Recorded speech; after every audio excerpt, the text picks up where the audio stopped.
Ladies and gentlemen, welcome to the Silver Morning Podcast. I'm your host, the Caribbean Ghost, and in today's first episode of the Silver Morning Podcast, I'll be talking about Jujutsu Kaisen, a show known for its unique take on evil spirits and having animation that is as visually stunning as it is jaw-dropping to look at when you reach the middle of the show.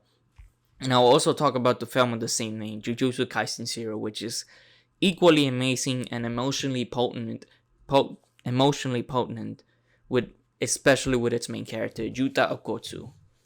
Now, I want to get started with the soundtrack because the soundtrack to the show and the film are amazing, especially the film. But to start, I want to get into the actual show, which has probably some of the best opening songs I've heard in a while, especially the song Kakai-Kitan, which is the first opening for the first half of the season of Jujutsu Kaisen, and of course my second favorite being Vivid Vice, which is a song by Huya Extended, and of course you got Lost in Paradise by Ali and Koshuni with Give It Back, and the theme songs for the film are provided by King Junu with Sakajune, and I don't know what was that song.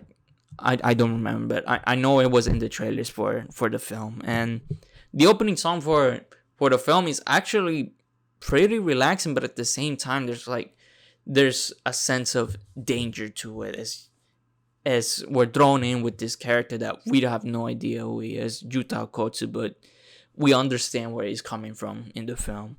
And the song is composed by Hiroaki Tsutsumi with vocals provided by Toph Willingham, Chess, and Jessica Gelina. Now, I want to get into the fights. They are intense and thought-provoking alongside the story that the show and the film is presenting in front of the viewer, especially the fights. Every minute one of the characters start fighting, it's almost how mind-melting it helps the story move along while also serving as its backbone to why the story is significant throughout the show. And the first half, the animation is really good, but not as impactful as in the second half of the season, because that season of Jujutsu Kaisen was something that people have been talking about for a while, especially myself. But other than that, I enjoy the story of this show. It's pretty fast paced and much more. I don't know. It feels more engaging than Demon Slayer, because Demon Slayer had its moments, but the first season was way too slow, and the movie did it was really good, but not as good as the Jujutsu Kaisen 0 film, which honestly Mappa goes above and beyond with the film. It's unlike I've ever seen before in an anime film. Usually, a lot of anime films are not canon, but this one feels that it's canon to the story. That's important, and eventually, the Yuta character will actually be vital. I mean, because somehow this movie came out due to its popularity, but in this movie, you can see why he was important, and I don't know why he wasn't the main character, because the fights in the film, oh my goodness, the fights in the Jujutsu Kaisen 0 film are some of the best fights I've ever seen in a while, because I don't know, there's a sense of realism, but at the same time it's almost as if it's a fantasy. It's a fantasy. Well, not technically a fantasy. Let me retract that. I don't know. It just feels inclined with martial arts, and I don't know. The fights were just too incredible to even look at, especially the climax of the film, because it gets really intense in the Jujutsu Kaisen 0 film. It really gets intense. Like, it picks up the pace right when you reach the second half, because the second half is, I don't know, it's something I've ever seen in media, because I don't know, just seeing that on the big screen is it's just different. It feels different than just watching it in your TV. I don't know how to describe it, but I'll be honest, the story was probably was better. I mean, a lot of people were complaining when the first film came out. It was a bit of a bit of fan service that you can see why when you reach the climax, but other than that, the highlight of the film was the main character Juta, and of course Gojo being the mentor, which I will get into him in a minute because he's also another outstanding character in the show, and surprised me quite a bit in the film. Yeah, in the film. Now I want to get into the visually and stunning animation, which is equally amazing and equally, I don't know, equally crazy. Because there are some crazy moments in the show and the film that I can't describe, but Dios mío, it's something I've never seen before. But yeah, let us get into it, and I'm also gonna get into why more and more studios should start respecting and paying equally their own translators and animators throughout all of anime. Now, let's get started. The eye mounting animation left me floored when that second opening song came on for the second half of of Jujutsu Kaisen. That, I don't know, it just felt like it felt as if it was their peak momentum, because Mappa was going nonstop. They had a couple collaborations. They had that Tech Top Destiny musical anime. It wasn't really a musical anime. It was more in line to fighting animes, but at the same time it had that soundtrack that is equally amazing. And of course Madhouse was helping Mappa with that show, but let me not underestimate Madhouse either, because from Trigun all the way to One Punch Man, it's wow. It's the evolution in that is amazing. But I'm not talking about Madhouse. Let's not get sidetracked. I'm talking about Mappa. Now, Mappa I haven't known about that much. All I've known is that they released a film based on the Hiroshima and Nagasaki bombings. Being the film In This Corner of the World, which is based on that, and I don't know how people tended to look at what happened with those bombings, especially in Japan, the aftermath per se. But yeah, as I was talking about Mappa, they've been carrying the anime industry lately, especially with the anticipation of Chainsaw Man, which they're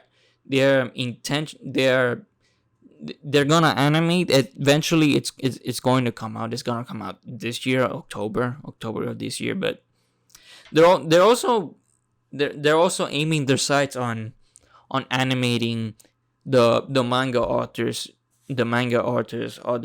other projects, that the same guy who made Chainsaw Man. I will enjoy to see one of his projects come to life. I haven't read any of it. I've skimmed through Chainsaw Man a couple times, especially Volume 5. I actually have not read it. I just skimmed through it, and damn, so some of the animation in the manga are outstanding, and it's more in line to a film, and the fact that they're animating those other projects from that manga author who made Chainsaw Man, Fire Punch, and those one shots. Yeah, I mean their future looks exciting. But back on the topic of the hand, the Jujutsu Kaisen opening songs. The first opening song is amazing, but not. I mean, it's visually appealing, but not as surrealistic as that second opening song. The animation to that second opening song, it's, I don't know, it's something unlike I've never seen. And let me highlight the film, because like the film had its moments, especially with that opening song. That it had that opening song, that opening shot in the movie. It was beautiful. It was probably one of the best showcases of the animation using that song, and and the backbone being Juta's story. And basically throughout the movie, you can see that he's a really sad person. Even in the trailers, you see that he's struggling with something, and you don't know. And when you see the movie, you understand why. But he's basically trying to overcome his sadness. And I heard that he has an insane power level above Gojo's. I'm not sure what kind of power level they are talking about, but when you see the film, you'll understand why. And speaking on Gojo, in the show, he's this he's this goofy character in the show, and he has the serious moments, and and they tend to get overshadowed by his goofy personality, and there are some funny moments in the show that made me laugh out a lot aloud. And I don't know, I enjoy how the show places its importance on Gojo, even though the main characters Itadori and Fushiguro, and I always forget her name. I don't know what's her name. I don't know. If any of you know the name, just write it down in the comments or comment section below. You know what to do. But yeah, back to the Jujutsu Kaisen Zero film. This was an amazing film. I enjoyed its soundtrack. I enjoyed its characters. Even some returning characters that you would see on the show. If you've seen the show beforehand and watched the film, you would know that there are some characters that in the show that some characters don't get fleshed out as much, but in the film they are fleshed out, and those characters are probably not my favorites now. I don't know. Yeah, Toge, then Panda, and then Maki. Yeah, Maki.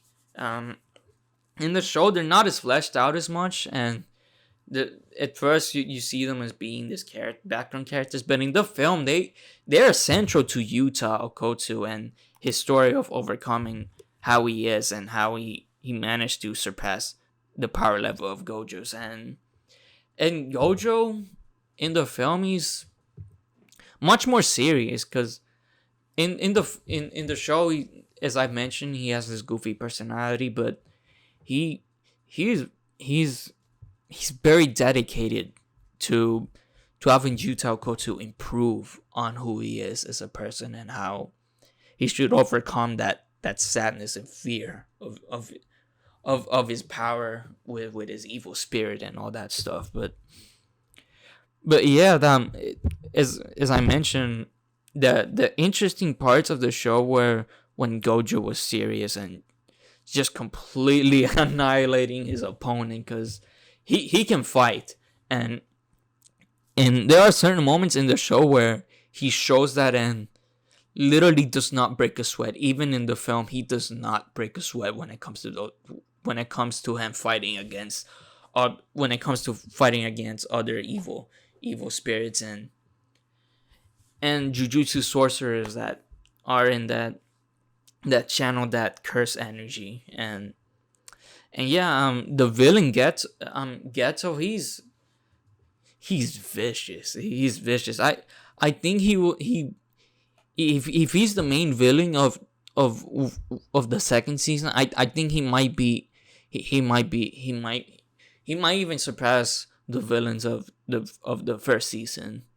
I mean, that one character that I don't know how to describe the character, but he uses cursed energy to turn into animals and just combines it. It's, I don't know, it's very nightmarish. That character is very nightmarish, but I don't know.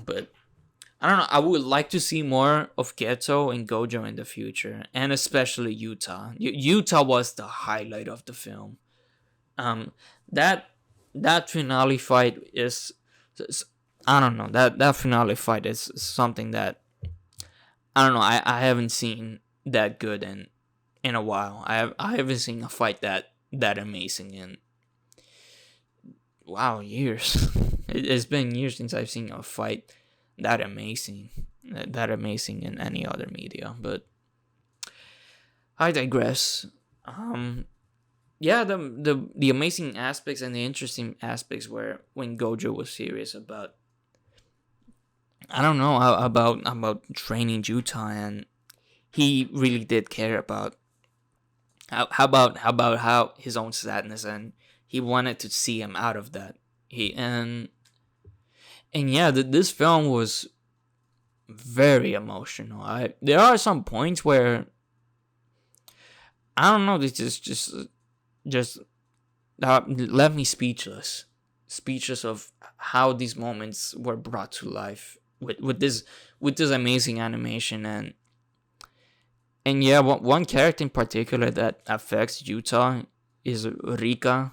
I know they mention it in the trailers, but they go into a lot of depth in the film. I can't go into it. I wish I could, but you need to see this film yourself, because this was such an amazing experience watching it in theaters. And I would have watched it a couple more times, but I don't know. I didn't have time. I didn't have enough time to watch on a second time or a third time or a fourth time. But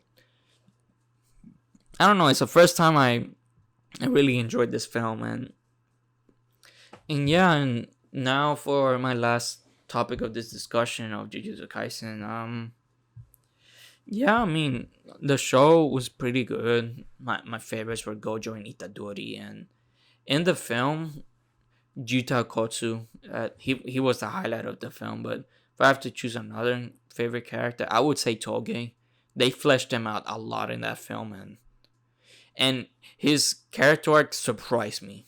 That surprised me, and I don't know. I can't go into it, but I don't know that Juta Kotsu and Toge are my favorite characters in the film, and Gojo and Itadori in the show, and obviously Gojo's in the film. So in the show, in the film, but yeah, I mean, I want to talk about something that has been on my mind lately, and it's the implementation of more laws regarding equal pay for translators and animators throughout the world, especially in Japan. In other places, they don't suffer as much, but in Japan, yikes, their laws are way too behind, and they're still on that. I don't know, just that stupid. I mean, not. Let me back it up. Let me back it up. Not stupid, just out of date ideology that does not make any sense. It's almost authoritarian, and they were a dictatorship at some point, and when Hiroshima and Nagasaki hit, that basically finished that dictatorship, and now they're a democracy. Even if it's a democracy, they still have its problems, especially with the bias against anime. I don't get it. I don't get what it is. That is your main industry in Japan, and also Sony with its PlayStation and other in other markets such as technology, computers, and the gaming industry. It's Sony, the gaming industry, and the anime industry that are the biggest things in Japan right now, and especially the anime industry. And it's been gaining a lot of popularity over the years,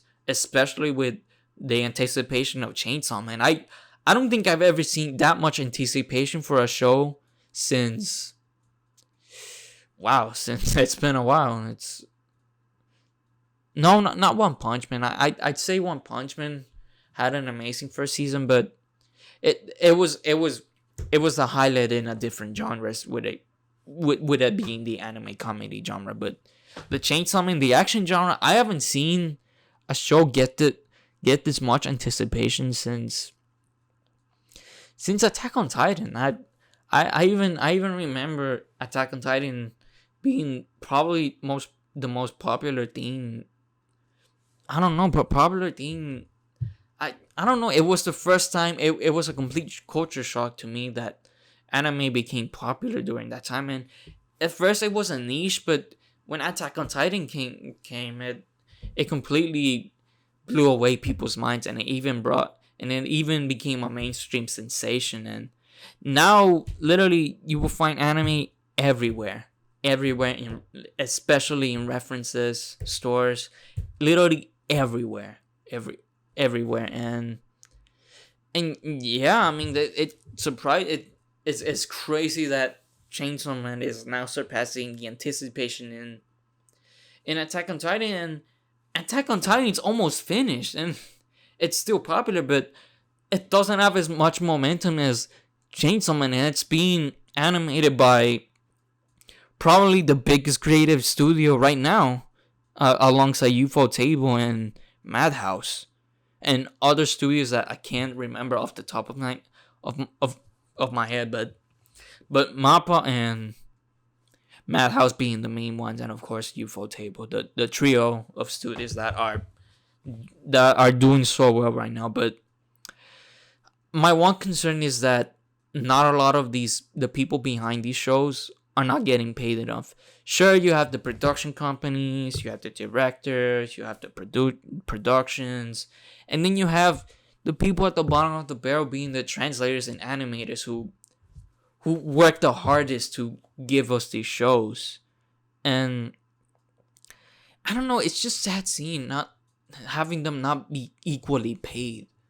And I mean, I don't live there. I can't advocate for them, and I never grew up there, so I don't know what type of traditions they have. I don't know what type of things that they're going through in regards to laws, in regards to animation and all that stuff. In other places, the animation laws are improved, especially in the United States, but not in Japan. Like there's still problems with that, and I've seen a couple videos with a lot of animators struggling with that, struggling to get by because of because of corporate studios, not corporate studios, my bad. Corporations stepping in and just getting all the profits instead of the people that should deserve it, the translators and animators. And when it comes to translators, there are plenty of good shows that have the best subtitles and of all time, and especially with Japanese oriented animes that usually should be watched in a traditional sense to get the actual story. I mean, there's dubs too. You can watch it in dubs. I watched Cowboy Bebop in dubs. I've seen Trigun in dub. I've seen Outlaw Star in English dub, and I've even seen Samurai Champloo in English dub. But more recently, I've been appreciating more the art of these animes and watching it in their original languages. And sure, you have websites such as Funimation and Crunchyroll providing the translation, but most of the time I've heard that there's problems with the translation, and that's probably due to the translators probably being overworked and being bombarded with this abundance of shows. And I get it. I mean, people get excited about these shows. They watch all the time. Demon Slayer, Jujutsu Kaisen, which I'm talking about right now, the Jujutsu Kaisen film, the Demon Slayer film.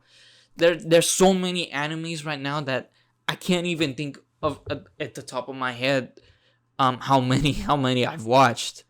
I haven't seen much, but I can tell you this: there's been more animes since last year, more than last year, and there's about to be even more this year. And I don't know, it's crazy. It's crazy. I'm behind on a lot of shows, but I can't watch the new stuff anymore. I don't know. I'm so behind on a lot of stuff that I had to back up and just go back to the old to some old shows that I haven't seen yet. And yeah, but then again, the problem is a lot of these translators and animators are not getting equally paid enough, and it's sad and it's completely unacceptable. And I hope in the future we see a lot of changes in regards to that, because I don't like to see people struggle that much. I think when it comes to your show being successful, especially if you're the director or you're an employee over there just hanging by the needle, it's not a good look for certain companies. And I don't know, it's been on my mind lately because Because I want to see this shows try. I want to see the new stuff be as high quality as possible. I don't like to see the same thing being recycled over and over again, and maybe it's due to that because there's been more anime fans lately than there's ever been any other fan. It's crazy. I've never seen something like it. But all in all, at the end of the day, I hope a lot of things change surrounding these studios, and the actual studios actually pay both the animators and the translators throughout Japan and all around the world, especially in Japan, because they're they tend to be heavily scrutinized when it comes to this stuff, and I don't like to see that. I like to see change, and in the future I hope to see more shows try even harder with their stories, the writing, and with the quality of the production, because overworking is just not good. I think people deserve a break, and especially people that are behind the scenes of anime shows, especially the local workers that volunteer and actually want to give us the best production and high quality show as possible in films. I haven't even gotten into anime films. I mean, I talked about the Jujutsu Kaisen Zero film, but I don't know that films, when it comes to anime, that's a whole different topic, and I've barely scratched the surface when it came to the Jujutsu Kaisen Zero. But all in all, this is an amazing show, and the film is as equally amazing as the show, probably even better, and might be film of the year. I don't know, who knows? Maybe film of the year. I still have a couple films that I need to watch for this year, but all in all, that this is an amazing film, and I can't wait to see. Well, I can't wait for season 2 of the show, because I heard it gets pretty crazy I heard it gets pretty crazy in the manga, especially with something that happens at a specific moment in time in the manga. And yeah, season 2 is gonna deliver like a puff. It's gonna be the most anticipated thing ever in a while. But all in all, thank you for tuning in for my first episode of the Silver Morning podcast. And tuning another time, as I'll be talking about a film that it is as introspective and obscure among film enthusiasts, along telling a story about personal growth and wisdom. And I'm talking about a film called Robot and Frank, and you don't want to miss it. And stay tuned for more projects after the Silver Morning podcast. This has been the Caribbean Ghost signing off, and hope you have a good night, a good day, and a good morning wherever you are. Goodbye.